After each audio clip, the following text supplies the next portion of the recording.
The warning came as a sound most people would never hear. Not over the music pulsing through the auditorium speakers. Not over the polite applause rippling through 800 seats. Not even over the confident voice echoing across the stage, amplified by microphones that cost more than James Mitchell's monthly rent.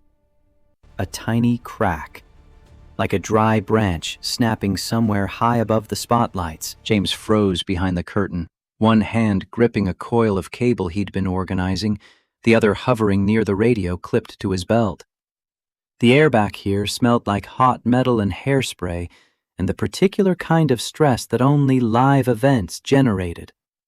Stage lights burned bright enough to feel like a second sun pressing against his skin. Out there, beyond the black velvet drapes, Victoria Pierce stood alone at center stage, framed by a wall of LED screens that made her look larger than the company itself. A spotlight cut her out of the darkness with surgical precision. She didn't flinch. She didn't blink too often. She never did. That was part of her mythology around Pierce Industries. The Ice Queen who never sweated, never stumbled, never showed weakness even when the board circled like sharks scenting blood in corporate waters. The crowd loved it. The investors loved it. The cameras positioned at strategic angles loved it most of all. But James didn't care who loved Victoria Pierce's performance. He cared about that sound. His eyes tracked upward, following the web of rigging overhead, the cables, the trusses, the motor housings, the steel framework that could betray you if someone convinced it to fail at exactly the wrong moment. In his chest, a thought hit like a closed fist. If he shouted now, security would tackle him before he finished the first syllable. If he didn't shout, Victoria might not walk off that stage under her own power. James swallowed. His throat felt lined with sandpaper. The radio hissed with static, someone laughing nervously on another channel, the kind of laughter people used when they didn't know what to do with mounting fear. His fingers tightened around the cable. He didn't have a plan, not the kind that made you brave in storybooks. He had something older than bravery, something that lived in his bones and kept him moving when logic said to stay still. He had a 7-year-old daughter who counted on him to come home every single night. And for reasons he couldn't quite explain, couldn't quite understand, he also had a CEO who had once looked at him like he was still human, when everyone else in this building treated him like furniture. James took one step forward, then another. As he moved, the electronic beep of a keycard reader sounded somewhere behind him, sharp, clean, indifferent. A door opening. A fate clicking into place, the sound that would haunt him later when he tried to sleep and couldn't stop seeing what almost happened. 3 weeks earlier, James Mitchell was 38 years old and already tired in a way some men didn't become until they hit 50. Not tired from laziness, not tired from lack of purpose, tired from mathematics. The kind of math that lived on the backs of envelopes and in the corners of his mind even when he tried to sleep. Rent, $1,840 for a 2-bedroom apartment in a Brooklyn neighborhood that used to be affordable before developers discovered it.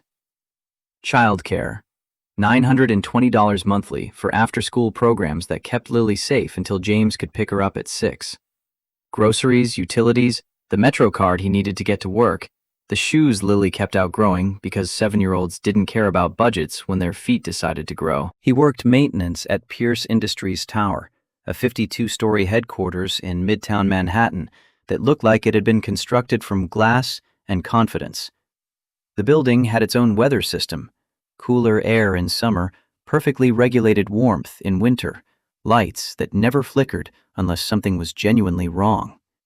Cameras watched from corners like patient eyes. Elevators rose and fell with the rhythm of mechanical lungs. James didn't hate the place. It paid his salary. It kept a roof over Lily's head.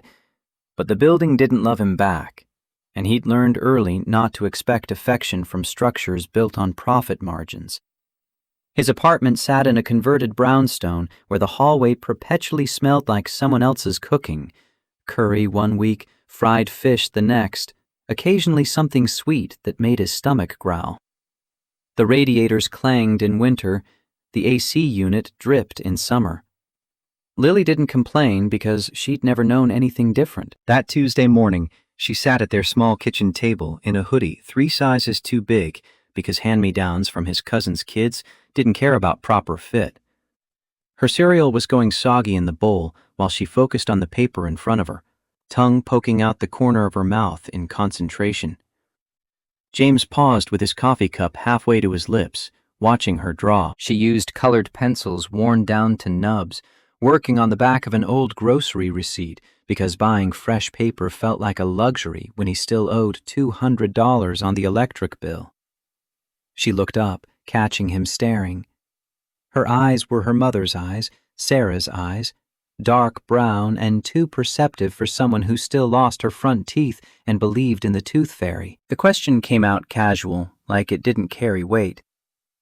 "Daddy, are you coming to my school thing on Friday?" James set the coffee down carefully. "What school thing?" Lily's expression said she'd mentioned this before, which she probably had, but James's brain lately felt like a hard drive running too many programs at once. "Family Hero Day. We get to bring someone who helps us. Someone who's our hero." The words settled in his chest like stones. James wanted to say yes immediately, wanted to say yes the way fathers in commercials said yes, without checking calendars or calculating whether his supervisor would dock his hours for asking off during the week. Wanted to say yes the way Sarah would have said yes, back when they were 2 parents splitting the load instead of 1 man carrying everything alone. But his schedule lived like a chain around his ankle. Morning shift started at 7. Lily's school event ran at 10. Getting coverage meant asking Ray to swap, and Ray already covered for him twice this month. James forced his voice to stay steady. "I'll try, baby. I'll try real hard." Lily studied him with an understanding older than 7 years should contain. Children who grew up watching their parents struggle learn to read between words, to hear the apologies hiding inside promises that started with, "I'll try." She nodded slowly, carefully, like she was letting him off a hook she could feel pulling. "Okay, I'll tell Miss Hart you might come." That "might" hit harder than any insult James had ever absorbed. Harder than the whispers at work when he'd first been promoted. Harder than the looks from other parents at Lily's school who drove cars that cost more than James made in a year. He stood, crossed to her chair, kissed the top of her head where her hair smelled like the coconut shampoo Sarah used to buy. "Eat up, Lil. We gotta leave in 15. She obeyed, but her eyes followed him as he moved around their small kitchen, like she could see all the numbers spinning through his head, the constant calculation of what they could afford and what they couldn't, the tightrope walk between surviving and drowning. When they left the apartment 20 minutes later, James locked the door with the care of someone who knew exactly how much it cost when things went wrong. Lily's backpack bounced against her shoulders as they descended the stairs. Outside, Brooklyn morning traffic rumbled past, exhaust mixing with the smell of coffee from the bodega on the corner. James walked Lily 3 blocks to her school, watching her disappear through doors painted cheerful yellow. She turned at the last second, waved. He waved back, then started the 40-minute commute to Midtown. The subway car smelled like too many people pressed into too small a space. James stood near the doors, swaying with the motion, making mental notes about things he needed to check at work. The HVAC system on the 32nd floor had been making weird noises. The backup generator needed its monthly test. Someone from accounting had submitted a ticket about flickering lights that probably meant a ballast going bad. Pierce Industries Tower rose from the Manhattan concrete like a monument to ambition. All glass and steel and architectural confidence. The lobby stretched 3 stories high, marble floors polished to a mirror shine, a reception desk that looked like it belonged in a museum. James entered through the service entrance around back, badging in with a worn ID card that identified him as maintenance staff. The break room on the basement level smelled like burnt coffee and industrial cleaning supplies. Ray was already there, leaning against the counter with a styrofoam cup in one hand and his phone in the other. He looked up as James entered. "Morning, man. You see they got us doing full diagnostics on the executive floor today?" James opened his locker, pulled out his tool belt. "Yeah, I saw the schedule." Ray snorted. "Executive floor. Like their toilets flush different than ours." James didn't respond. Ray had worked maintenance here for 12 years and carried the particular bitterness of someone who'd watched less qualified people get promoted around him. James understood the feeling, even if he didn't share the expression of it. He clipped his radio to his belt, checked that his badge reader was working, grabbed the clipboard with the day's assignments. The executive floor rotated maintenance checks. They didn't want the same person up there too often. Didn't want anyone getting too familiar with the layout or the habits of people who made decisions that moved stock prices. The elevator ride to the 48th floor took less than a minute, but felt like crossing into another country. The doors opened onto carpet so thick, James's boots barely made sound. The walls were painted in muted colors that probably had pretentious names, not gray, something like morning mist or contemplative steel. Art hung at precise intervals, the kind that looked like paint thrown at canvas, but cost more than James's annual salary. He moved through the corridor with practiced efficiency. Check the climate control vents, test the outlets, verify the emergency lighting system.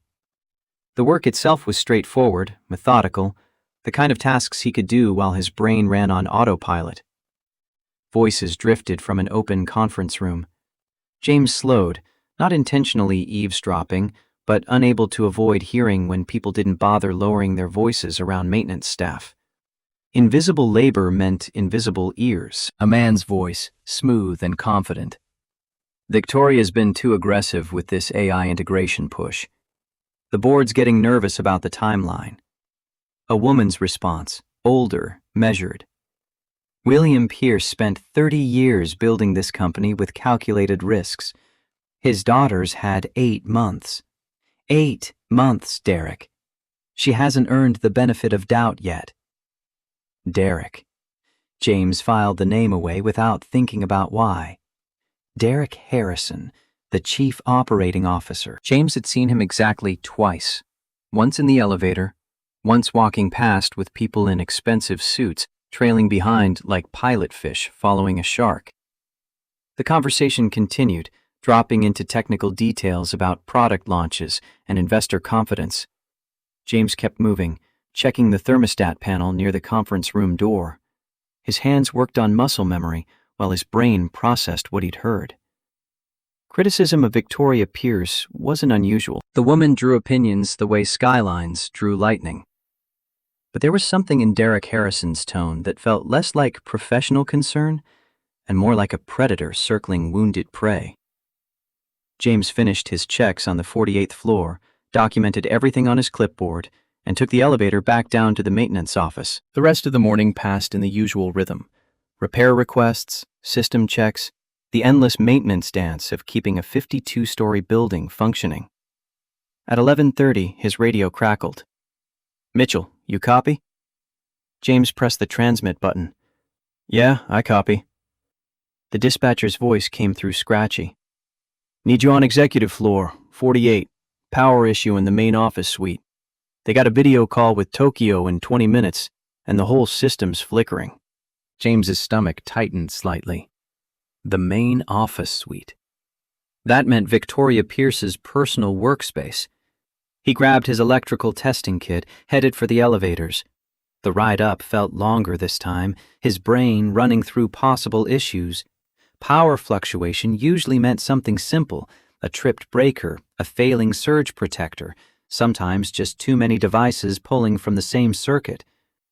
The executive floor was quieter now, lunch hour pulling people away from their desks. James found the assistant stationed outside Victoria's office, a young woman named Sarah, though not his Sarah. just someone who happened to share the name that still hurt when he heard it unexpectedly. Her eyes were wide with barely controlled panic. "Oh, thank God. The power keeps cutting out. Ms. Pierce has this incredibly important call scheduled, and we can't get anything stable." James kept his voice calm, the way he always did when people were spiraling. "I got it. Just show me where the main panel is." Sarah pointed down the corridor. "The breaker room's that way, but her office is—" She gestured at the double doors behind her desk. "You might need to check in there, too. I think something's wrong with the outlets." James nodded. "Let me check the panel first. Usually that's where the problem starts." He found the electrical room, ran his tests. Everything read normal. Voltage stable, no signs of surge damage, breakers all properly seated, which meant the issue was likely in the office itself. He returned to find Sarah on her phone, voice tight. "Yes, I understand. We're working on it. Yes, maintenance is here now." She lowered the phone as James approached. "Any luck?" James shook his head. "Panel's clean. I need to check the office directly. Is Miss Pierce? She's in there. She said to come right in, just fix it fast." Sarah's expression begged him to work miracles. James walked to the double doors, knocked twice, no response. He knocked again, louder. Still nothing. Sarah called from her desk. "She said come in. She's probably on another call. The door should be unlocked." James tested the handle. It turned smoothly. He pushed the door open, stepping into an office that probably cost more to furnish than James's entire apartment. Floor-to-ceiling windows overlooking Manhattan, a desk that looked hand-carved from single piece of walnut, bookshelves lined with leather-bound volumes, and near the desk, standing with her back partially turned, Victoria Pierce in the process of shrugging a jacket over her shoulders. She wore a white blouse, professional and crisp, and around her neck a scarf in deep purple that looked like silk. Her hair was pulled back in a way that probably looked effortless, but required precision. For one frozen second, James's brain registered the scene. Professional woman in professional office doing a completely normal thing. Then Victoria turned. Her eyes met his. Green eyes that widened slightly with surprise, but not alarm. Not yet. James's body reacted before his brain finished processing. He stepped backward, his hand already reaching for the door to pull it closed. His voice came out rough. "I'm sorry. I'm so sorry. They told me to. I didn't know." He shut the door, hard enough that the sound echoed in the corridor. His heart hammered against his ribs. Behind the door, he heard movement, but he'd already turned away, pressing his back against the wall, eyes squeezed shut like he could unsee what had just happened. The math started immediately. One mistake. One door opened at the wrong moment. One complaint filed with HR. One investigation into improper conduct. One pink slip. $1,840. $920. Groceries, utilities, Lily's school supplies, the field trip permission slip that needed $25 next week. All of it gone because he'd walked through a door someone told him to walk through. The door opened again. James straightened, forcing himself to look, to face whatever came next. Victoria Pierce stepped into the hallway. She'd finished with the jacket, navy blue, perfectly tailored. The purple scarf remained around her neck, a spot of color against the professional armor. Her expression showed no embarrassment, no discomfort, just a kind of cool assessment that made James feel like a specimen under examination. Her voice came out level, controlled. "Why are you here?" James's throat worked. "Power issue, ma'am. They said it was urgent. Your assistant said to come right in. I knocked, but—" "Who are you?" He'd worn his ID badge clipped to his belt. James gestured at it, knowing she could see his name, his department, his security clearance level. James Mitchell, maintenance. Victoria's gaze didn't leave his face. Most people broke under that stare. They over-explained or made jokes or apologized until they sounded guilty. James had learned early that sometimes the only dignity available was silence. He lowered his eyes just enough to be respectful without becoming small. His voice came out quieter, but steady. I didn't mean to intrude. I'll fix the issue and I'll be out. If you want me gone, I understand. I can't. The words stuck in his throat. Pride fighting with necessity. Necessity winning. I can't lose this job. Victoria's expression flickered. Not softness exactly, something closer to curiosity. Why not? The question landed like a test. James could lie, could deflect, could give some professional answer about career advancement, but lies required energy he didn't have.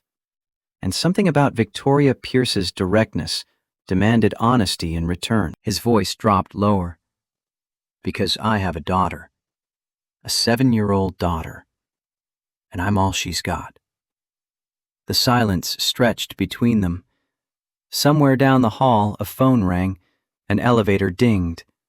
The building breathed its mechanical breath while Victoria Pierce studied the maintenance worker who'd accidentally seen her mid-change and was now begging to keep his job. When she spoke again, her voice had shifted, still controlled, still professional, but with an edge of something James couldn't quite identify. How old did you say? 7, ma'am. Her name is Lily. Victoria's jaw tightened almost imperceptibly.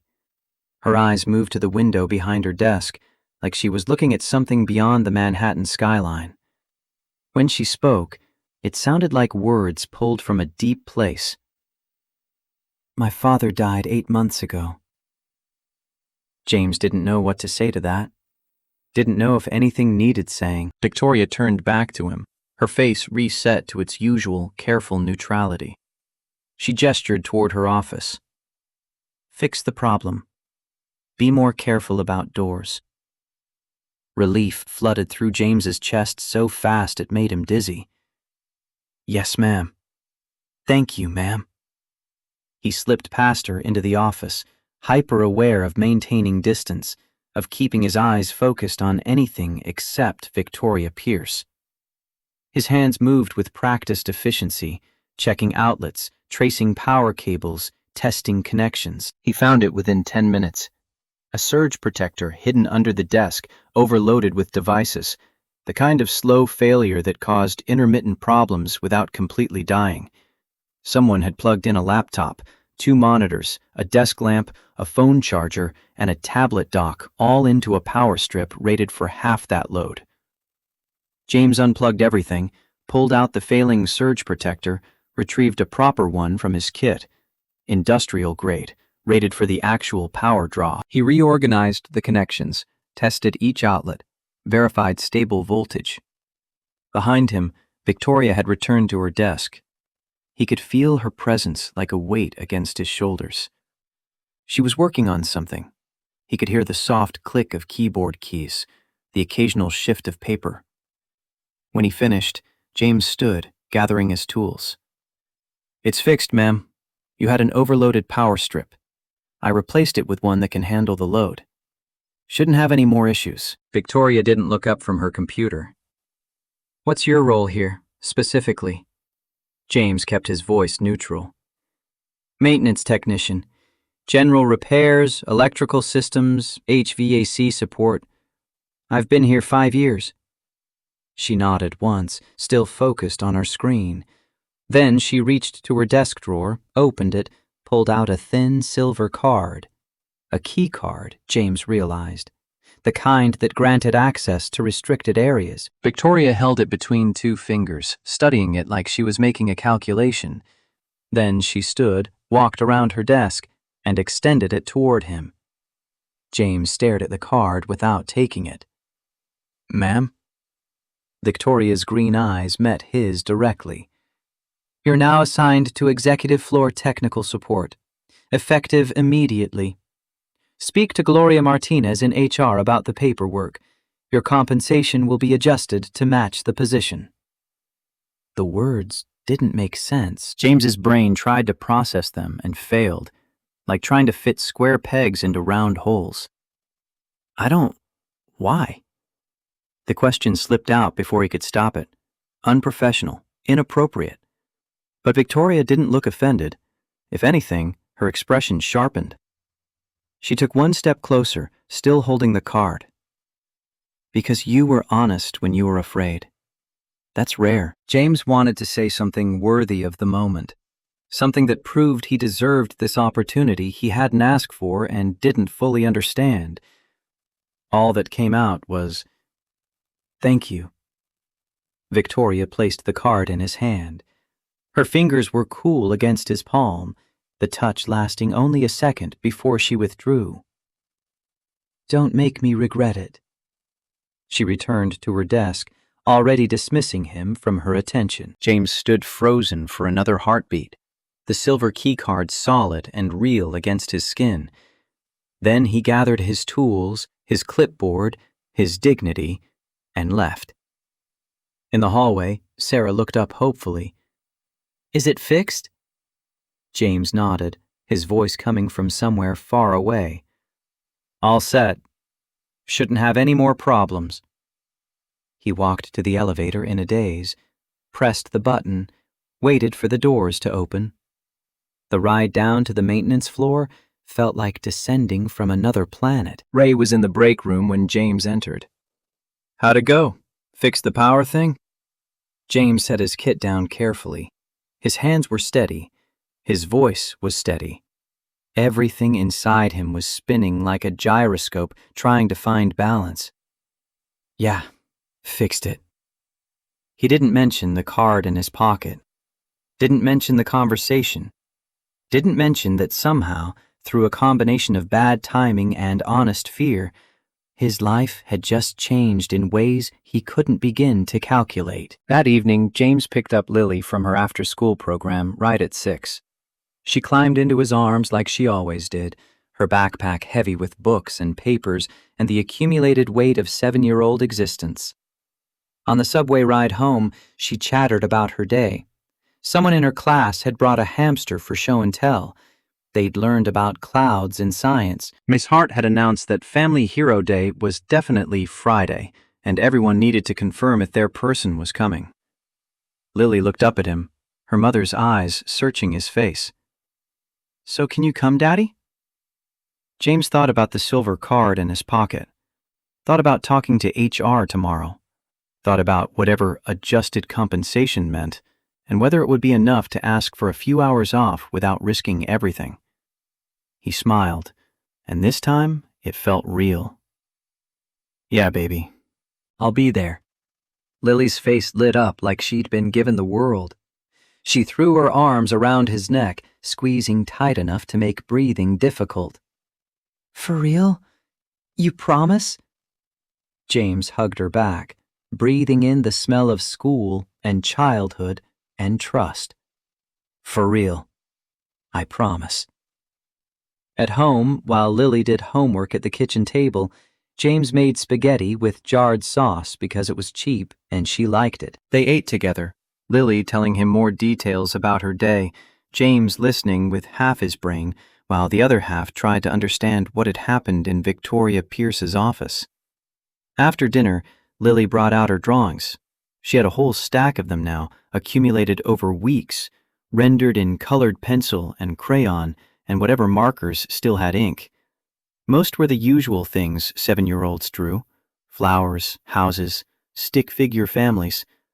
But one drawing made James pause. It showed a tall building, rectangular and simple, reaching toward a sky full of stars. At the very top, she'd drawn a tiny figure wearing what looked like a crown. Purple crayon for the crown, dark lines for the hair, a straight line for a mouth that wasn't quite smiling. Lily noticed him staring. "That's your building, Daddy. The one where you work." James touched the purple crown gently. "And who's this?" Lily answered like it was obvious. That's the queen. The boss lady. James's chest tightened. Why does she have a crown? Lily shrugged, already moving on to a new drawing. Because she's in charge of everything, like a queen in a castle. James studied the figure more carefully. The knot smile, the purple crown, the way Lily had drawn her standing completely alone at the top of that tall building with empty space all around her. He looked at his daughter, at the way she could see things adults learned to ignore. What made you draw her? Lily didn't look up from her new picture. She looks lonely, Daddy. Queens are always lonely in the stories. They have power, but nobody to hug them. The words settled in James's mind like seeds. He thought about Victoria Pierce in her perfectly furnished office, surrounded by expensive things and complete isolation. Thought about the way her face had changed when he'd mentioned having a daughter. The flicker of something underneath the professional mask. He folded the drawing carefully, tucked it into his wallet. Lily went back to her homework. James cleaned the kitchen, thinking about silver cards and second chances and 7-year-olds who could see loneliness in a woman they'd never met. That night, after Lily was asleep, James sat at the kitchen table with his budget spreadsheet open on his old laptop. He'd learned to track everything down to the dollar. It was the only way to keep from drowning. $18.40 rent, $9.20 childcare, $200 utilities, $4.50 groceries if he stretched, $3.40 Lily's medications for her allergies, $60 for MetroCard, $35 for her school supplies this month.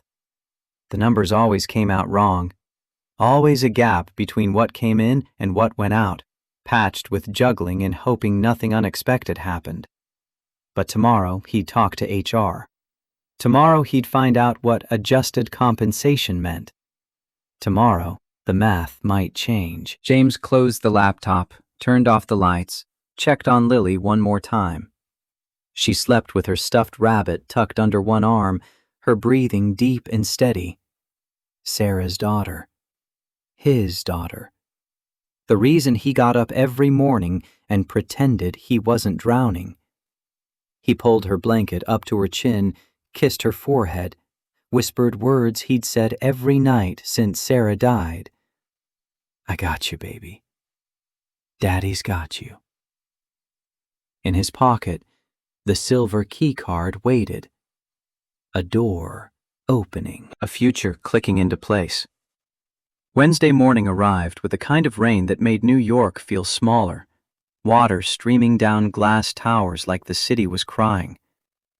James stood in Gloria Martinez's office on the 32nd floor, watching her type something into her computer with the expression of someone who'd seen everything twice and believed none of it. She was 55, maybe 60, with reading glasses on a chain and the particular weariness of HR directors who'd spent decades mediating between human beings and corporate machinery. Her office smelled like coffee that had been sitting too long and printer toner. Gloria pulled up a document, squinted at the screen, then looked at James over her glasses. Mrs. Pierce personally requested this transfer. That's unusual. James kept his hand still at his sides. Yes, ma'am. Gloria's fingers moved across the keyboard. Executive floor technical support lead. Base salary $78,000. Full benefits package, dental, vision, 401k match up to 6%. Parking stipend if you drive, though I'm guessing you don't. The number hit James like a physical thing. 78,000. 22,000 more than he'd been making. 22,000 that changed the math from drowning to breathing. He must have made a sound because Gloria's expression softened slightly. You okay? James's voice came out rougher than intended. Yes, ma'am. Just wasn't expecting... Gloria waved a hand. Nobody expects Victoria Pierce to notice them. That's what makes her dangerous. She sees everything and remembers more. She pulled out a stack of papers, began marking places with sticky taps. Sign here, here, and here. Initial here. Direct deposit form on the bottom.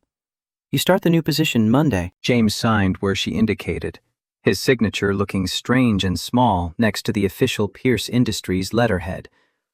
When he finished, Gloria handed him a folder containing copies of everything, plus a new ID badge with Technical Support Lead, Executive Operations printed under his name. She leaned back in her chair, studying him with eyes that had witnessed 1,000 office dramas. Word of advice, Mr. Mitchell? The executive floor isn't like maintenance. Down there, you're invisible. Up there, everything you do gets noticed. Everything you say gets repeated. People are going to wonder why Victoria picked you. Some will assume the worst because that's what people do. James met her gaze. And what should I tell them? Gloria's mouth twitched. The truth rarely satisfies anyone, but it's all you've got. She paused. Watch yourself up there. Corporate politics eat people who don't see them coming. James left her office with the folder tucked under his arm and arithmetic running through his head. 78,000 divided by 12. 6,500 monthly. Minus taxes, call it 4,800 take-home. Rent became manageable. Childcare became possible without juggling. Groceries could include vegetables that weren't on sale. For the first time in 3 years, the numbers added up to something other than panic. He picked up Lily that evening with a lightness in his chest that felt foreign. She climbed into his arms like always, backpack bouncing, hair escaping from the ponytail he'd tried to make that morning. On the subway home, pressed between other tired commuters, Lily looked up at him. You're smiling, Daddy. James hadn't realized. Am I? She nodded seriously. You don't smile lots. Did something good happen? He thought about how to explain it in 7-year-old terms. Daddy got a promotion. At work. It means more money, and I can come to your school thing on Friday for sure. Lily's eyes went wide. For real, real? Not maybe real? James's throat tightened at how much hope lived in that question. For real, real. I promise.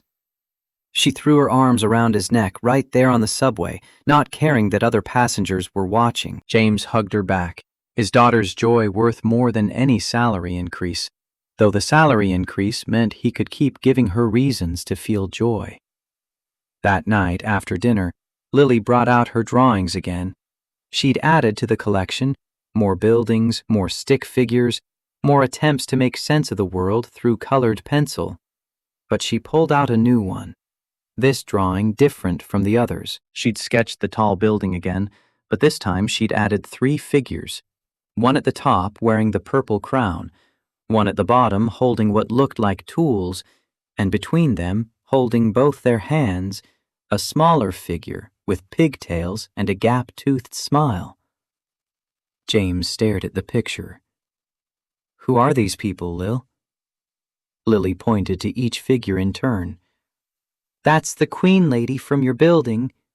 That's you. And that's me. The casualness of her explanation didn't match the careful way she'd drawn each detail. The purple scarf around the queen's neck, the tool belt on the man, the way all 3 figures' hands connected in an unbroken chain. James's voice came out quieter than he intended. Why did you draw us together? Lily shrugged, already moving on to color in the sky. Because lonely people need other people. And you're lonely too, Daddy. Ever since Mommy went to heaven. The observation landed like a stone dropped into still water.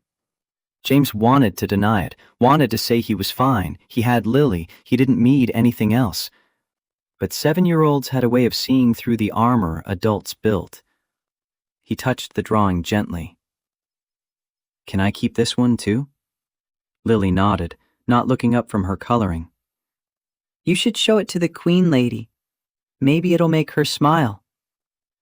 James folded the drawing, placed it in his wallet next to the first one. He didn't tell Lily that Victoria Pierce probably wouldn't want drawings from a maintenance worker's daughter. Didn't mention that the executive floor operated under different rules than the world Lily understood. But he kept the drawing anyway. Monday arrived with October cold that promised winter wasn't far behind. James dressed more carefully than usual, choosing his newest work shirt, making sure his boots were clean. The silver key card sat in his pocket like a talisman. The executive floor felt different when you belonged there. The assistant at the main desk, a young man named Marcus, actually made eye contact when James stepped off the elevator. Marcus checked his computer. "James Mitchell? You're the new technical lead." James nodded.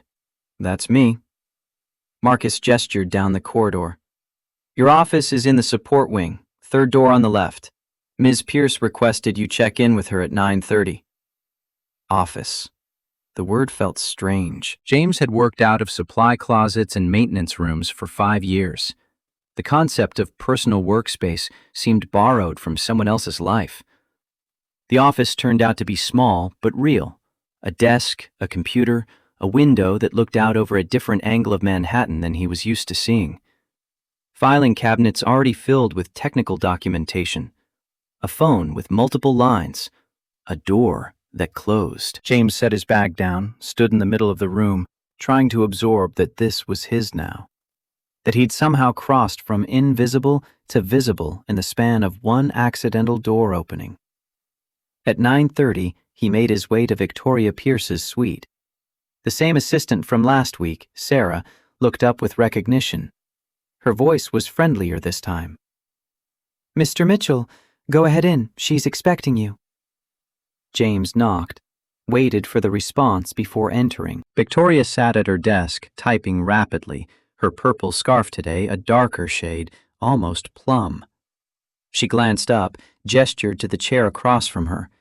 James sat, keeping his posture professional, but not stiff. Victoria finished whatever she was typing, then turned her full attention on him with the intensity of someone who didn't waste focus. Her first question wasn't what he expected. "How's your daughter?" James blinked. "She's good.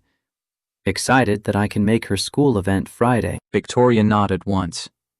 "Family Hero Day. Sarah mentioned it when she processed your schedule request." She paused, something shifting in her expression. "My father used to come to those things. Before the company got too big, before board meetings became more important than school auditoriums." The admission hung in the air between them.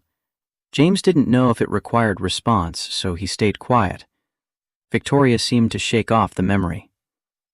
"You'll be primary technical support for this floor. We have a major event coming up, the annual investor keynote in 3 weeks. I'm presenting a new AI integration platform. The presentation will be in the main auditorium. I need someone I can trust to make sure the technical aspects don't fail." The weight of that trust settled on James's shoulders. "Yes, ma'am. I'll make sure everything runs perfectly." Victoria's eyes held his. "I don't need perfection. I need honesty. If something's wrong, I need to know immediately, not 5 minutes before we go live." She leaned back slightly. "Can you do that?" James understood the real question underneath. Could he prioritize truth over convenience? Could he deliver bad news to power without flinching? His voice came out steady. "Yes, ma'am. If something's wrong, you'll know." Something in Victoria's expression relaxed, though her posture remained controlled. "Good." "The event coordinator will send you the technical specifications. Review everything. Flag any concerns. Budget isn't a constraint. Do it right." She returned her attention to her computer, the dismissal clear but not unkind. James stood, turned toward the door. Victoria's voice stopped him. "Mr. Mitchell." He turned back. She was looking at him again, green eyes unreadable. Her words came out carefully measured. "Don't make me regret giving you this chance." James met her gaze. I won't. The first week on the executive floor taught James more about corporate politics than 5 years in maintenance had shown him. He learned that people spoke differently when they thought you mattered, that assistants were friendlier when your office sat near the CEO's suite, that other executives sized you up based on how often Victoria Pierce requested your presence. He also learned that not everyone appreciated his sudden elevation. Thursday afternoon, James was reviewing specifications for the auditorium's electrical systems when a man appeared in his doorway. Mid-40s, expensive suit, smile that didn't reach his eyes. James recognized him from the conversation he'd overheard his first day on the executive floor. Derek Harrison extended his hand. "James Mitchell, I've been meaning to introduce myself. Derek Harrison, COO. James stood, shook the offered hand. Derek's grip was firm, calculated to dominate without being obvious about it. Derek settled into the chair Victoria had occupied days earlier, making himself comfortable in James's space. "I hear Victoria's put you in charge of technical for the keynote. Big responsibility." James kept his voice neutral. "I'll make sure everything works properly." Derek's smile widened. "I'm sure you will. Victoria has good instincts about people, usually." He paused, letting the "usually" hang, though I'll admit the circumstances of your promotion raised some eyebrows. Walking in on the CEO at an inopportune moment, suddenly getting fast-tracked to executive support. People talk. The implication was clear as glass. James felt his jaw tighten, but kept his expression calm. The circumstances were accidental and professional. Miss Pierce promoted me based on my work. Derek held up his hands in mock surrender. Of course. I'm not suggesting otherwise, just making you aware that perceptions matter in this building, especially for someone in your position." The phrase, "your position," carried weight Derek didn't bother hiding. Not just technical lead. Your position as a black man who'd risen too fast, who didn't fit the usual executive floor profile, who people would scrutinize for any hint of impropriety. James had heard versions of this his entire career, the assumption that success meant shortcuts, that advancement required something other than competence. He'd learned that defending yourself only made it worse, that the best response was work that spoke louder than whispers. His voice stayed level.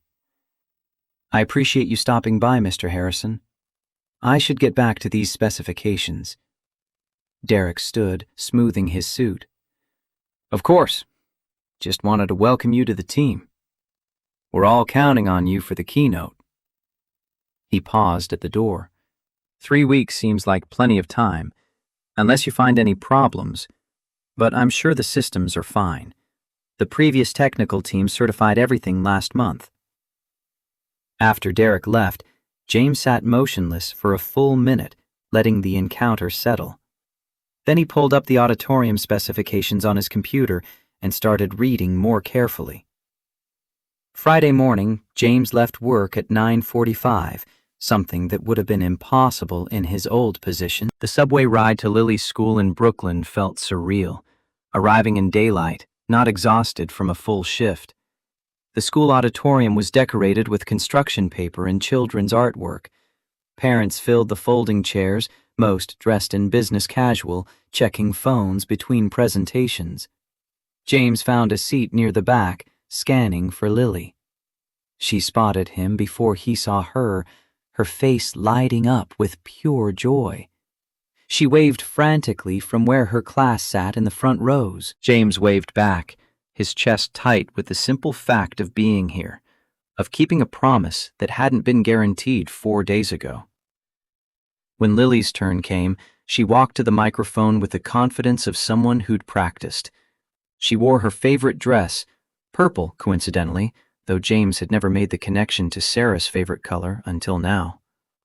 Lily's voice came out clear. "My daddy is James Mitchell. He works at a big building in the city. He fixes things that are broken and makes sure people are safe." She held up the drawing she'd made, the building, the tools, the careful rendering of a father at work. Miss Hart smiled encouragingly. Lily continued, "My daddy is a hero because he always does the right thing, even when it's hard. And he came today even though he has important work because he promised. My daddy keeps his promises." The simplicity of her words hit James harder than any corporate presentation ever could. He blinked against sudden heat in his eyes, watching his daughter explain to a room full of strangers why her father mattered. After the presentations, Lily ran to him, throwing her arms around his waist. "You came! You really came!" James hugged her, not caring that other parents were watching. "I promised, didn't I?" She pulled back, looking up at him with Sarah's eyes. "Can I bring something to your work? Like you brought me here?" James hesitated. The executive floor wasn't designed for children. But looking at Lily's hopeful face, remembering the drawings she'd made, he found himself nodding. Maybe someday soon. That evening, after he'd dropped Lily at home with the neighbor who sometimes watched her for an hour, James returned to Pierce Tower. The keynote was 3 weeks away, and he needed to inspect the auditorium systems personally, not just review specifications on paper. The building felt different at night, quieter. The cleaning crews worked methodically, pushing carts through corridors that hummed with electronic life even when humans abandoned them. James badged into the auditorium level, found the main performance space empty and dark. He flipped switches, bringing up work lights that cast harsh shadows across 800 seats arranged in precise rows. The stage stretched wide, designed for product launches and shareholder meetings, and moments when Pierce Industries needed to project confidence to the world. Behind it, a massive LED screen waited for content. Above it, the rigging system, a network of trusses, cables, motors, and lighting fixtures that could transform the space from corporate bland to theatrical spectacle. James climbed the access ladder to the catwalk, his tool belt weighing familiar against his hip. Up here, the air smelled like dust and electricity. The metal framework formed a maze of structural support, each piece labeled and documented according to engineering specifications. He started with the basics, checking motor housings, testing cable tensions, verifying that safety systems engaged properly. Everything looked correct on the surface. Professional installation, quality materials, proper load calculations. But something nagged at him. A feeling more than a fact. The way one backup cable routed through a junction that created a single point of failure. The placement of a support bolt that seemed correct, but felt slightly off. James pulled out his phone, started taking photographs, close-ups of connections, wide shots of the overall configuration, documentation of serial numbers and installation dates. Probably nothing. Probably paranoia born from Derek Harrison's visit and the weight of responsibility. But Sarah used to tell him to trust his instincts when something felt wrong. She'd been a nurse, worked ER shifts where instinct sometimes meant the difference between catching a problem early and watching someone crash. Her voice echoed in his memory. Better to look stupid checking something that's fine than smart while someone dies.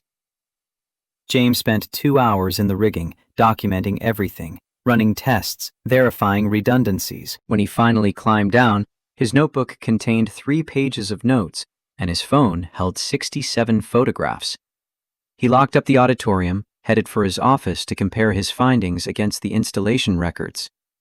The executive floor was deserted at this hour, just the hum of computers and the occasional ping of elevator bells. Light showed under Victoria's door. James hesitated, then knocked quietly. Her voice came through. "Come in." She sat at her desk, surrounded by papers, her jacket discarded over a chair, the purple scarf loosened around her neck. Exhaustion showed in the set of her shoulders, though her spine remained straight. Victoria looked up, surprise flickering across her face. "Mr. Mitchell, it's almost 8. What are you still doing here?" James gestured vaguely toward the auditorium. "Inspecting the keynote setup. Wanted to see it in person, not just on paper." Something in her expression shifted, and he could lie, could say everything looked perfect, could avoid planting seeds of doubt 3 weeks before the most important presentation of her tenure as CEO. But she'd asked for honesty, and James had promised to deliver it. His voice came out carefully. Everything appears correct, but there are some configurations that concern me. Backup systems that route through single points of failure. I need to review the installation logs, compare them to the original engineering specs. Victoria set down her pen. You think something's wrong? James chose his words with precision.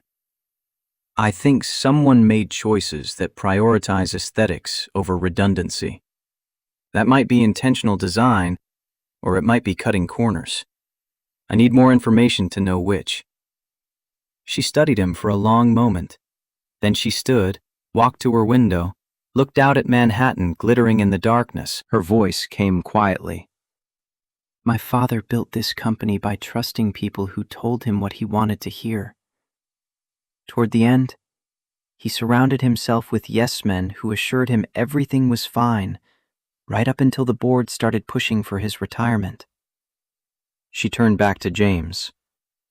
I won't make that mistake. James waited.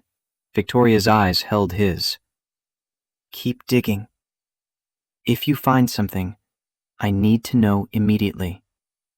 I don't care if it's 3 weeks or 3 hours before the keynote. Truth first. James nodded. Yes, ma'am. As he turned to leave, Victoria's voice stopped him again. She seemed to be making a habit of that. Her words came out slower, like she was testing their weight. You told me you have a daughter. Does she have a mother? The question landed unexpectedly. James turned back. Victoria's face showed genuine curiosity, not the polite interest executives deployed like weapons. He answered honestly. Not anymore. Sarah died 3 years ago. Car accident on the FDR. Drunk driver ran a red light. Victoria's expression cracked, pain flashing across it before she controlled it. I'm sorry. James nodded acknowledgement. Lily was 4. She remembers her mother, but the memories are fading. I try to keep Sarah alive for her, but it's hard being one person doing 2 people's job. Silence filled the space between them. Then Victoria spoke, her voice carrying a vulnerability he hadn't heard before. My father died of a stroke. Quick, relatively painless. But he spent the last 6 months knowing it was coming, knowing the company would pass to me, second-guessing whether I was ready. She paused. He never said it directly, but I could see it in his face. The doubt. James understood the weight of dead parents judging from beyond. I'm sure he knew you were capable. Victoria's laugh was sharp, bitter. Capable and ready aren't the same thing. The board certainly doesn't think I'm ready. Derek Harrison has been positioning himself as the stable choice, the experienced hand. Every mistake I make proves his point. The admission hung between them, executive and employee, 2 people who'd both lost more than they could afford. James's voice came out quiet but firm. Then we don't make mistakes. We do the work right, and we don't give them ammunition. Victoria met his gaze, and for the first time since he'd met her, she smiled. Small, barely there, but genuine. We. I like that. James left her office carrying the weight of shared purpose. In the elevator, descending toward the lobby, he thought about the rigging system and the configurations that didn't quite add up, and the 3 weeks standing between now and the moment when Victoria Pierce would stand on that stage with the eyes of investors and board members and industry press watching for any sign of weakness. The math was different now. Not about rent and groceries, about the dense technical documentation that most people skimmed but James read with the attention of someone who knew that devils lived in details. He found it 2 hours into the review. 2 entries in the maintenance log, dated October 3rd and 4th, that should have been there according to the inspection schedule. The entries existed in the metadata, timestamps, user IDs, file sizes, but the actual content had been deleted, not corrupted, not lost to technical failure, cleanly removed by someone with administrative access who knew how to erase records without leaving obvious traces. James sat back, his coffee gone cold. Deleted logs meant someone hiding something. In a building this size, with systems this critical, maintenance records didn't just vanish by accident. He cross-referenced the user IDs against the employee directory. One name appeared for both deletions. Kyle Jensen, stage technician, hired 8 months ago.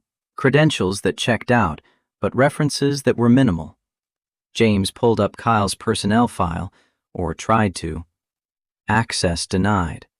That level of information required HR clearance he didn't have. But he could check the auditorium access logs. Those were technical systems, part of his responsibility now. Kyle Jensen had badged into the auditorium at unusual hours, 2:47 a.m. on multiple occasions over the past month, always midweek, always during hours when the building was nearly empty. James photographed the screen, documented the access patterns, created a timeline of Kyle's movements. Then he checked one more thing: executive floor access logs for the same time periods. His stomach went cold. Derek Harrison's badge had accessed the auditorium control room on 3 of the same nights Kyle had been present. Not at exactly the same times. Derek's entries were earlier, 30 to 45 minutes before Kyle's. But the pattern was clear. A coup didn't inspect auditorium systems at 3 in the morning. Didn't visit areas that had nothing to do with his operational responsibilities. Didn't leave digital footprints in places he had no business being, unless he was doing business no one should see. James closed his laptop, his mind racing. This was more than corner cutting. This was deliberate, coordinated. 2 people working together to do something that required hiding evidence and operating in darkness. He thought about Derek's visit to his office, the veiled implications, the suggestion that James's promotion raised eyebrows. That hadn't been idle gossip. That had been a warning wrapped in friendly concern. Stay in your lane. Don't look too closely. Accept the easy explanation. But James had spent 3 years telling his daughter that doing the right thing mattered, even when it was hard. Had watched Sarah die because someone chose drunk driving over calling a cab. Had learned that silence in the face of wrong was its own kind of wrong. He looked at Lily's drawings on the refrigerator, the lonely queen in the tower, the 3 figures holding hands, the gap-toothed smile of a 7-year-old who believed her father was a hero. James picked up his phone, typed a message to Victoria. Found something. Need to discuss Monday. Private.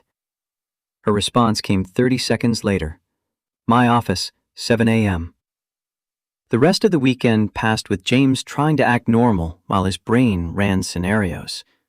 He took Lily to the park, pushed her on swings, bought her ice cream from a truck even though October was too cold for ice cream. She laughed and chattered and showed him how high she could climb on the jungle gym, completely unaware that her father was carrying evidence of something dark growing in the building where he worked. Sunday night, after Lily was asleep, James sat at the table with printed copies of everything he'd found.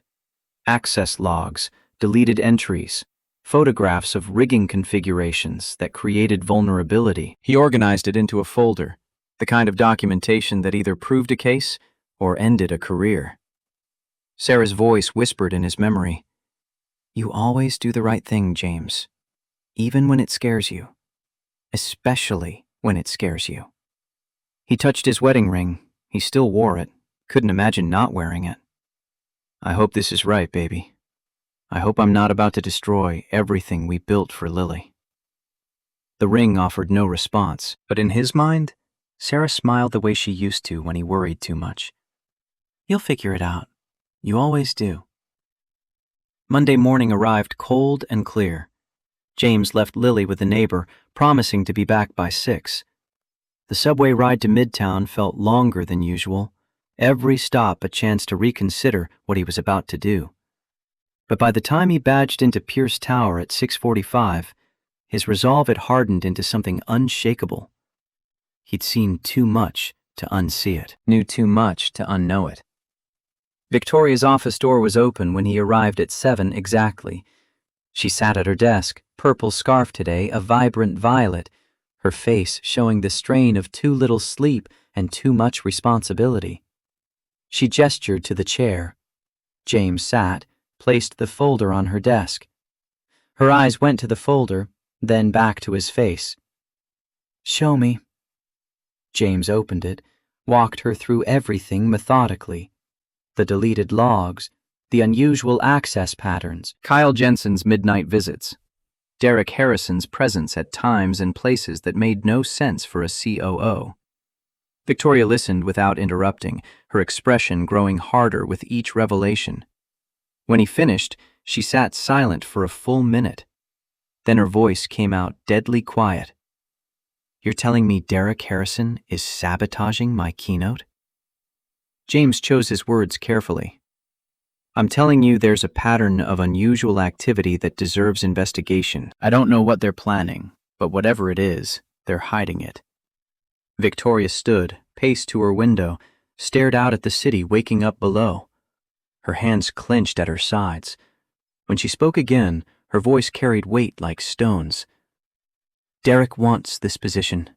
CEO. The board promised him consideration if I fail publicly." She turned back. "This keynote announces a $2 billion AI platform. If it fails spectacularly, the board removes me. Derek steps in. Everything my father built passes to someone who waited for me to stumble." James felt the pieces clicking together. Not just corporate politics. A coup disguised as technical failure. Victoria's eyes locked on his. "Can you prove it?" James shook his head. "Not yet. I have evidence of strange behavior, but not proof of intent. I need to catch them in the act." She moved back to her desk, her mind clearly racing through scenarios. "The keynote is in 2 weeks. If we confront them now without proof, Derek lawyers up, covers his tracks, turns it into a witch hunt against him." James leaned forward. "So we let them think their plan is working. I keep monitoring, document everything. And when they make their move, we have evidence that can't be denied." Victoria's expression showed the calculation happening behind those green eyes. Then she nodded once, decisive. "Do it." "But James..." She paused, using his first name for the first time. "If this goes wrong, we both lose everything." James thought about Lily's smile, about the promises he'd made to a daughter who believed in heroes, about Sarah's voice telling him to do what was right, even when it scared him. His voice came out steady. "Then we make sure it doesn't go wrong." The 11 days between James's discovery and the keynote presentation passed like a countdown to something inevitable. Each morning he woke with arithmetic in his head, but now the numbers tracked time instead of money. 10 days, 9 days, 8 days until Victoria Pierce stood on a stage that might collapse beneath her. James spent those days moving through Pierce Tower like a man with 2 jobs. The visible one, preparing technical systems for the investor keynote, coordinating with the events team, running diagnostics that left paper trails. The invisible one, documenting Kyle Jensen's movements, tracking Derek Harrison's access patterns, gathering evidence that would either save Victoria or condemn them both. Wednesday afternoon, 6 days before the keynote, James arrived at the auditorium to find Kyle already there. The stage technician looked up from the control rack, his smile too wide, too practiced. Kyle's voice carried false cheerfulness. "Mitchell, didn't expect to see you here. Thought you'd be busy with executive floor stuff." James kept his expression neutral, toolkit in hand. "Just running final checks, making sure everything's stable for the big day." Kyle stepped aside, gesturing at the equipment. "Be my guest. Though I certified all this last week. Everything's perfect." James moved to the control panel, began testing connections while keeping Kyle in his peripheral vision. The technician watched him work with the attention of someone looking for mistakes, or perhaps checking whether James noticed the subtle changes Kyle had implemented during those midnight visits. After 20 minutes, Kyle's phone buzzed. He glanced at the screen, his expression flickering. "Gotta take this. You good here?" James nodded without looking up. "Yeah, I'm good." The moment Kyle left, James worked faster. He'd installed hidden cameras in the rigging area 3 days ago, small enough to be invisible among the existing equipment, angled to capture anyone accessing the critical support points. Now he checked the feeds on his phone, verifying they were recording properly. The footage from the previous night showed Kyle working on the main truss for 47 minutes, his movements deliberate and methodical. James had watched the recording 3 times, noting exactly which bolts Kyle touched, which connections he adjusted, which safety systems he compromised, while making everything appear normal to casual inspection. James photographed the current state of the rigging, comparing it to images from earlier in the week. The changes were subtle. A bolt loosened 3 turns exactly, creating structural weakness that wouldn't manifest until the system bore full load. A backup cable routed through a junction that could be remotely disabled.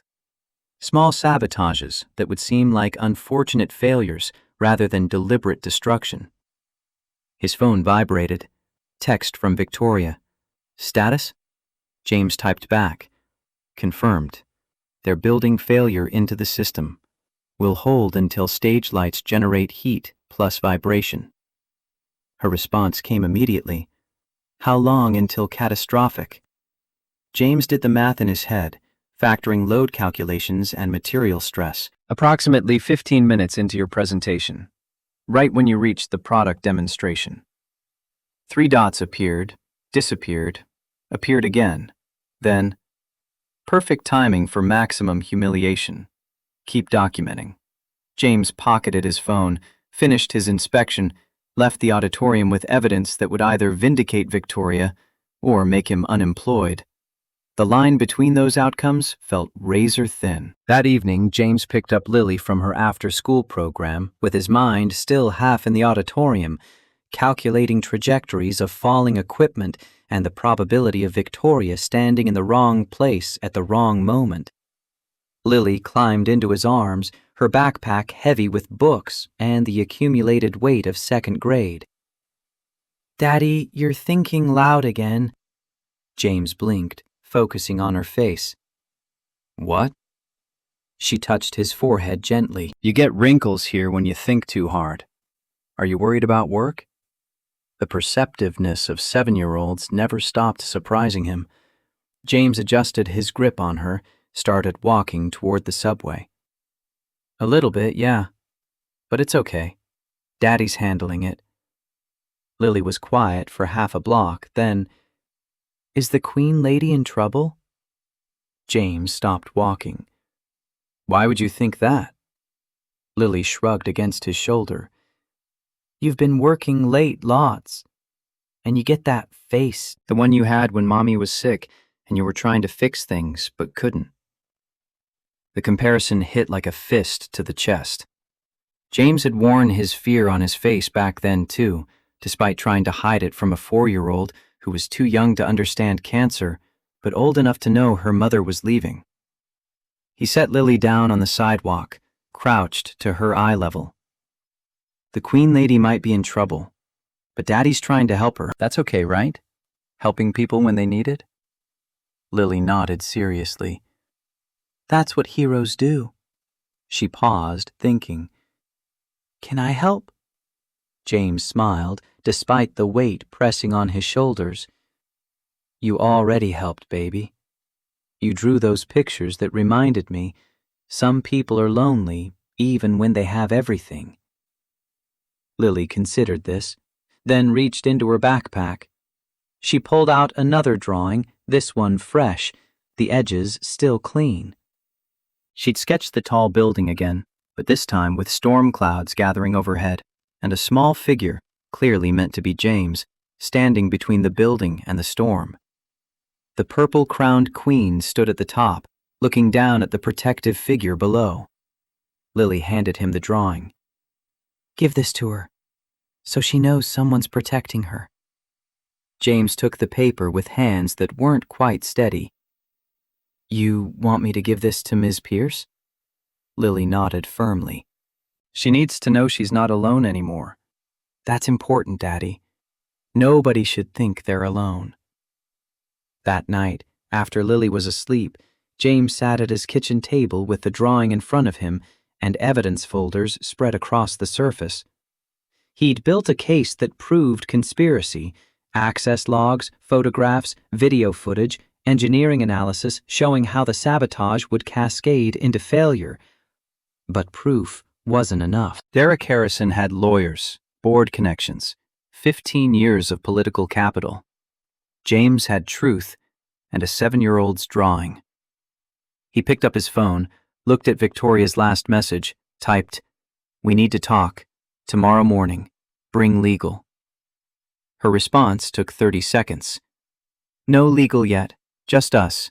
6 a.m., my office." James arrived at Pierce Tower in darkness, the city still half asleep, cleaning crews finishing their shifts while early traders started theirs. Victoria's light was already on when he stepped off the executive floor elevator. She'd abandoned the professional armor, no jacket, the purple scarf loose around her neck, hair pulled back in a way that suggested she'd been running hands through it. Coffee cups littered her desk, evidence of a sleepless night. James set his evidence folder down, then added Lily's drawing on top of it. Victoria looked at the drawing for a long moment, her finger tracing the small protective figure. "Your daughter drew this?" James nodded. "She wanted you to know you're not alone in this." Something in Victoria's expression cracked, vulnerability showing through before she controlled it. She set the drawing aside carefully, opened the evidence folder. James walked her through everything, the progression of sabotage, the timeline of failures designed to cascade, the way Derek and Kyle had engineered catastrophe to look like incompetence. When he finished, Victoria sat back, her face carved from stone. Her voice came out quiet, deadly. "They're planning to kill me." James had danced around that conclusion in his own mind, but hearing it spoken made it real. The rigging failure won't necessarily be fatal, but at minimum, you'll be injured in front of 800 investors and every major tech journalist in the country. Victoria's laugh was sharp, humorless. "Which destroys me just as effectively." CEOs who can't keep themselves safe can't keep companies safe. The board removes me within a week. She stood, paced to her window. Derek gets exactly what he wants without directly doing anything. Just a tragic accident at an unfortunate time. James waited, letting her process. When she turned back, her eyes held calculation. "We go to the board now. Show them this evidence. Force an investigation." James shook his head. Derek's been building relationships with board members for months. Elena Grant controls 15% voting shares, and she's already backing him. We show this now, they'll call it speculation. Demand proof of intent we can't provide. By the time investigations happen, the keynote is over, and so are you. Victoria's hands clenched. "So what do you suggest?" James pulled out his phone, opened the video feed from the hidden cameras. "We let them think it's working. I reinforce the rigging so it won't actually fail, but I leave their sabotage visible so they think it's still active. Come keynote day, Derek expects disaster. Instead, everything works perfectly, and we have video evidence of them implementing the sabotage." Victoria studied him with an intensity that felt like being X-rayed. "You're suggesting we use the keynote as a trap?" James met her gaze. I'm suggesting we give them enough rope to hang themselves in front of witnesses. The silence stretched between them, executive and employee, two people who'd found themselves on the same side of a war they hadn't chosen. Victoria's voice came out softer. Why are you doing this? You could walk away. Take your promotion, keep your head down. Let me deal with Derek on my own. James thought about how to explain it. About Sarah's death teaching him that silence enabled evil. About Lily needing to believe good people could still win. About the fact that Victoria Pierce had looked at a maintenance worker and seen someone worth trusting. His answer came out simple, direct. Because somebody should. And right now, that somebody is me. Victoria held his gaze, and something shifted in her expression. Not gratitude exactly, recognition. The acknowledgement that James Mitchell wasn't just an employee doing his job. He was choosing to stand in the path of something dangerous because it was right. Her voice barely rose above a whisper. If this fails, we both lose everything. James thought about Lily's drawings, about promises to dead wives, about the kind of man he wanted to be when his daughter looked at him. He spoke words that felt carved from bone. Then we make sure it doesn't fail. The next 4 days passed in careful choreography. James worked openly on keynote preparations while secretly reinforcing the rigging. He'd arrive at 4 a.m. before Kyle's usual early morning visits and add support where sabotage had created weakness. He left the loosened bolts visible but inserted backup brackets that would hold even if the primary supports failed. He rerouted backup power through hidden channels that Kyle couldn't access remotely. To anyone watching, the system looked exactly as Kyle had compromised it. But underneath, James had built redundancy that would prevent catastrophe. Thursday night, 2 days before the keynote, James was installing the final safety bracket when his phone rang. Lily's name on the screen at 8 p.m. sent ice through his veins. He answered immediately. "Baby, what's wrong?" Mrs. Chen from next door spoke instead, her voice tight with controlled panic. "James, Lily's okay, but you need to come home. Someone broke into your apartment."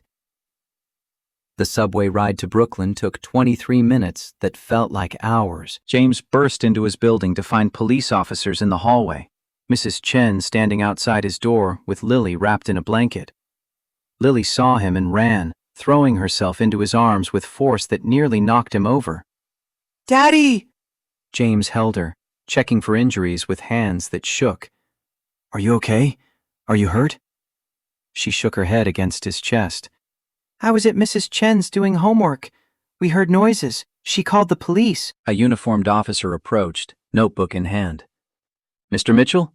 I'm Officer Rodriguez. Your neighbor reported suspicious activity. When we arrived, your door was open. Looks like someone forced the lock." James carried Lily into his apartment. The destruction was surgical, professional. Drawers opened and contents scattered, but nothing randomly trashed. His laptop was missing. The filing cabinet had been jimmied. Papers covered the floor. But the real message sat on the kitchen table. Lily's drawings, all of them, torn precisely in half. The purple-crowned queen severed from the protective figure. The three people holding hands ripped apart. Underneath, a note in printed text. "Mind your business if you want to keep your daughters safe." James's vision went red at the edges. Someone had threatened Lily. Someone had violated the one space in the world that was supposed to be safe. Officer Rodriguez studied the note. "Do you have any idea who might do this? Any disputes at work? Anyone with a grudge?" James made a decision in that moment. He could tell the truth, bring the police into corporate politics they wouldn't understand and couldn't prosecute, or he could handle this himself. His voice came out flat. "No idea. Probably random." Rodriguez looked skeptical but didn't push. "We'll file a report. You should change your locks. Install a security camera if you can afford it, and if you think of anything else, call us." After the police left, James sat with Lily on the couch, holding her while she cried against his shoulder. Mrs. Chen had taken her other children home, promising to check in tomorrow. Lily's voice came out small. "Why did someone hurt my pictures?" James's jaw clenched so hard his teeth ached. Because some people are scared of what might happen if everyone tells the truth. She pulled back, looking at him with red-rimmed eyes. "Are you still going to help the Queen Lady?" Everything in James screamed to say no.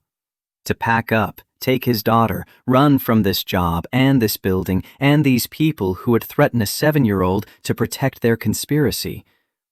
But he thought about the drawings ripped in half, about the message that said James Mitchell could be bullied into silence, about teaching Lily that bad people won when good people got scared. He cupped her face gently. "Yeah, baby. I'm still going to help her. But you're going to stay with Mrs. Chen for a few days, okay? Until this is done." Lily nodded, trusting him completely despite the fear in her eyes. "You're going to win, right, Daddy? Good guys win in the stories." James pulled her close again, making promises he hoped he could keep. Good guys win when they don't give up. And Daddy's not giving up. That night, after Lily finally fell asleep in his arms on the couch, James called Victoria. She answered on the first ring, her voice alert despite the late hour. James kept his voice low. "They came after my daughter." He heard her sharp intake of breath. "What?" He explained the break-in, the destroyed drawings, the threat that wasn't subtle. When he finished, Victoria's silence carried weight. Her voice came out cold as winter. "Derek's escalating. He knows we're onto him." James looked at Lily sleeping, her face peaceful in a way that broke his heart. "I'm pulling back. I can't risk her." Victoria's response came immediately. "No." James blinked. "What?" Victoria's words came faster, harder. "If you pull back, Derek wins. He learns that threatening families works. Next time he needs someone silent, he'll use the same playbook. Your daughter isn't safer if you quit. She's just the first of many." The logic was sound, but felt like broken glass. James's voice came out rough. "She's 7 years old." Victoria's tone softened slightly. "And she deserves to live in a world where people like Derek Harrison don't get away with this. You told me you were doing this because somebody should. Well, somebody still should. And Derek just proved we're right." James sat in his destroyed apartment, holding his sleeping daughter, calculating risks he'd never wanted to calculate. The math was brutal. Walk away, and Derek wins. Learns that violence works, continues operating until he hurts someone else. Stand firm and risk everything, but maybe, stop him permanently. His voice came out barely audible. "If anything happens to Lily..." Victoria cut him off. "Nothing will happen to Lily. I'm hiring private security for her starting tomorrow. Armed professionals who make sure she's protected every second until this is over." James started to protest the cost, then stopped. Pride was a luxury he couldn't afford when his daughter's safety hung in balance. He managed to get the words out. "Thank you." Victoria's voice carried an emotion he'd never heard from her before. Rage held under tight control. "Derek Harrison made this personal when he went after a child. Now I'm going to make sure he regrets it." Friday morning, one day before the keynote, James dropped Lily at Mrs. Chen's apartment with 2 men in suits stationed outside. Victoria's security team, professional and alert, scanning the hallway like Secret Service protecting a president. Lily looked at the guards with wide eyes. "Are they superheroes?" James crouched to her level. They're here to keep you safe while Daddy finishes his work. You be good for Mrs. Chen, okay? She hugged him tight. Be careful, Daddy. The bad guys are real now, not just in stories. The weight of those words followed James to Midtown. The building felt different now, transformed from workplace to battlefield. Every face potentially hostile, every interaction possibly surveillance. He spent the day running final preparations, checking and rechecking his reinforcements, verifying that his safety systems would hold when Derek's sabotage tried to fail. The work required precision, focus, the ability to function while his mind screamed about threats to his daughter. At 3 p.m., Victoria called him to her office. Derek Harrison was already there, sitting in the chair James usually occupied, his posture radiating ownership. Derek looked up as James entered, his smile sharp. Mitchell, good, you're here. I wanted to review final technical specs before tomorrow. Can't be too careful with something this important. James kept his expression neutral, moving to stand beside Victoria's desk. She sat with her hands folded, perfectly composed, giving nothing away. Derek pulled out a tablet, began walking through the keynote schedule. Victoria goes on at 10 a.m., 15 minutes of opening remarks. Then we hit the product demonstration. That's when the LED wall needs to be at full brightness, stage lights at maximum, all cameras active, full sensory impact. James nodded, understanding the subtext. Full load on the rigging system, maximum heat, maximum vibration. Exactly the conditions that would trigger the cascade failure Derek expected. Derek's eyes locked on James. You're confident everything will hold? No unexpected issues? The question carried weight. Derek fishing to see if James had discovered the sabotage, if he'd repaired it, if the trap was still set. James met his gaze directly. I've checked every system personally. Everything is exactly where it needs to be. Technically true. Everything was exactly where James needed it to be. Compromised to Derek's eyes, reinforced underneath. Derek's smile widened. Excellent. Wouldn't want any surprises tomorrow. He stood, straightened his jacket. Victoria, I'll see you at the keynote. James, good work. Really good work. After Derek left, Victoria waited 10 seconds, then locked her office door.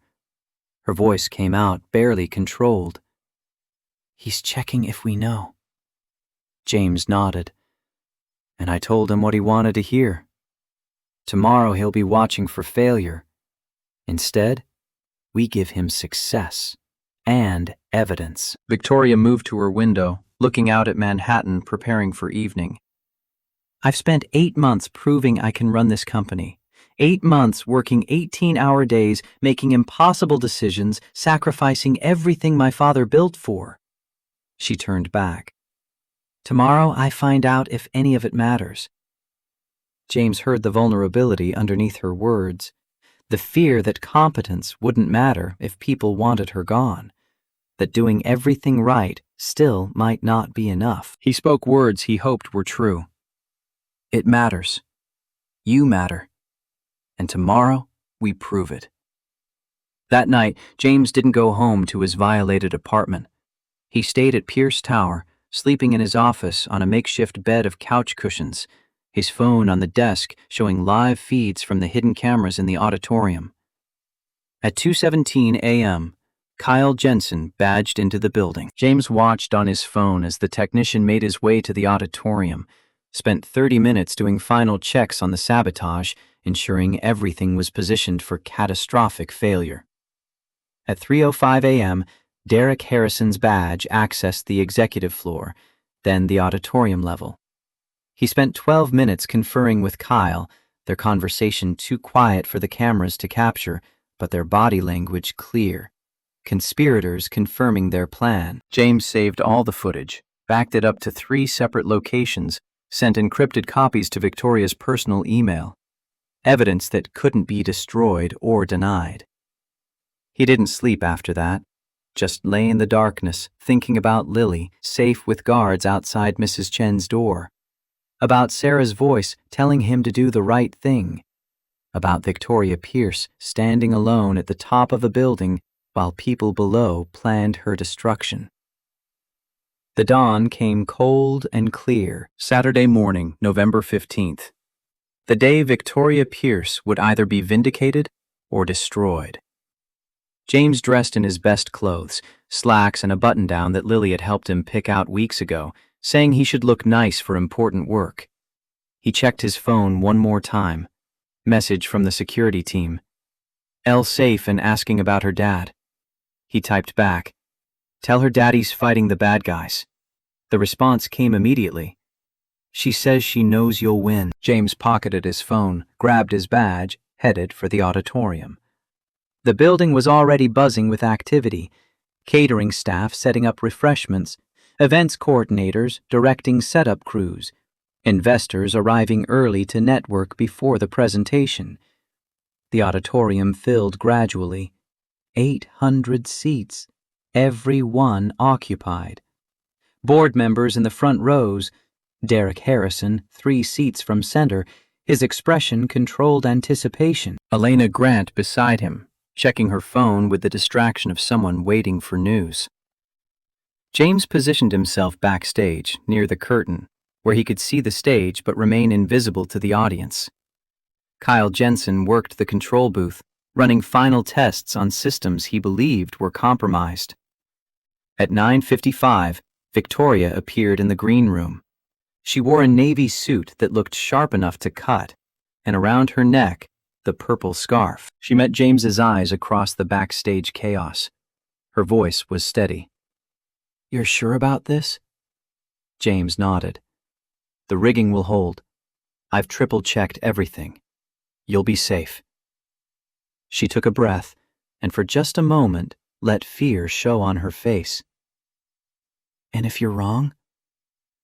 James thought about Lily's drawing, the small figure standing between the building and the storm, about promises made to 7-year-olds who believed in heroes.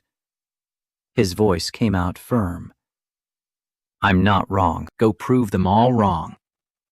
Victoria nodded once, then walked toward the stage with the confidence of someone who'd decided fear was a luxury she couldn't afford. The lights dimmed, the audience quieted. An announcer's voice boomed through speakers. "Please welcome the CEO of Pierce Industries, Victoria Pierce." Applause filled the auditorium as Victoria stepped into the spotlight. She looked powerful, controlled, everything an executive should be. The LED wall behind her flickered to life with the Pierce Industries logo. James's eyes went up to the rigging, to the bolts Kyle had loosened, to the backup systems Derek thought were disabled, to the reinforcements James had installed that would prevent catastrophe. Victoria began her presentation, her voice carrying across 800 people who were either hoping for her success or waiting for her failure. 5 minutes in, James felt his phone buzz, text from an unknown number. "Should have minded your business. Hope you can live with the consequences." His blood went cold. He looked at Kyle in the control booth. The technician was staring at his own phone, then looking up at the rigging with confusion. Derek Harrison sat forward in his seat, also checking his phone, his expression shifting from anticipation to concern. James's mind raced. What had he missed? What backup plan had they implemented? Then he heard it, the sound that had haunted his nightmares since that flash-forward moment 3 weeks ago. A tiny crack, like a dry branch snapping high above the stage. But impossible. James had reinforced everything, had verified every connection, had built safety into systems that should have been unbreakable. His eyes shot to the rigging, to a support point he hadn't checked, couldn't have checked because it was supposed to be solid, permanent, not part of the mechanical system. The main structural truss, the steel framework that held everything. Someone had cut it halfway through, a clean slice hidden by paint and careful positioning. Not mechanical sabotage, structural sabotage. And it was failing right now, 15 minutes into Victoria's presentation, exactly as Derek had planned. James looked at Victoria on stage, at the 800 people in the audience, at the cameras broadcasting this moment to investors worldwide. Then he looked at the rigging beginning to shift, to sway, to show the first signs of catastrophic collapse. Derek Harrison sat in his seat with a slight smile, waiting for disaster. Kyle Jensen watched from the control booth, his part done, the rest just physics. And James Mitchell stood behind the curtain, his heart hammering, his mind calculating trajectories and time and the distance between where he was and where Victoria stood in the path of falling steel. He had maybe 90 seconds before physics became tragedy. 90 seconds to save a woman who'd given him a chance. 90 seconds to prove to his daughter that good guys could still win. James didn't think, didn't calculate, didn't weigh the risk against the cost. He just moved.